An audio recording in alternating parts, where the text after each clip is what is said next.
My boyfriend wanted to ditch me on our vacation to find himself after I paid for everything, so I said bet and left him ditched for the streets. So, my boyfriend, 27M, and I, 28F, have been together for 2 years, and we planned a 2-week vacation to Italy. I paid for the flights, hotels, everything, because I make more than he does, and I wanted it to be a stress-free trip for both of us. Everything was great, that is, until the last day when he tells me he wants to stay longer to find himself and wants to think about our relationship without me. He didn't discuss this with me beforehand. And it completely blindsided me. I was hurt and told him that if he feels he needs time alone, then he should also be financially independent during this extension of his trip. I said I wouldn't be paying for his new return ticket whenever he decides to come back. He got upset, calling me unsupportive and selfish, and told our friends that I'm abandoning him in a foreign country. They have since left me numerous messages telling me I'm being a jerk and should at least pay for his new plane ticket home. I don't think I'm the jerk when he chose to extend his trip without any heads up, but is leaving him to fend for himself going too far?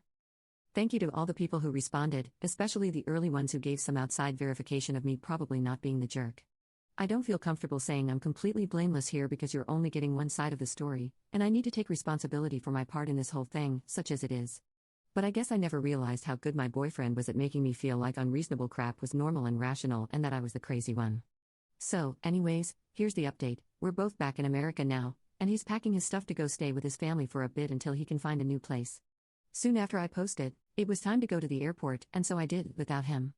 I'm one of those people who arrives really early because I never think I'll get to the gate in time, because everything that could go wrong probably would go wrong. It never does, but especially with how I was feeling, my luck was going, I didn't want to push it.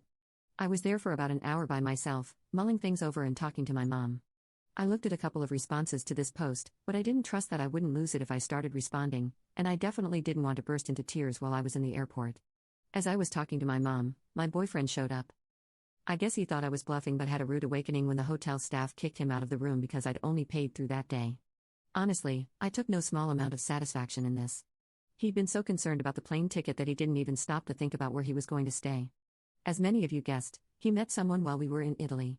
He was quick to tell me that it was just a physical attraction and that they hadn't done anything, but he had her Instagram and was wanting to see if it'd go anywhere.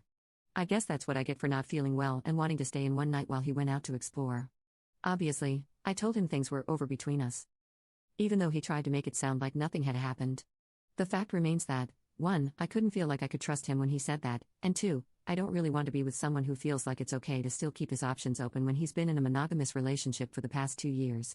The flight home was awkward as hell, and he tried really hard to give another pitch for why we should stay together on the drive home from the airport. I think, as we got closer to home, reality started setting in, and he realized he'd just thrown a lot away. So yeah, I'm jet-lagged and physically and emotionally exhausted.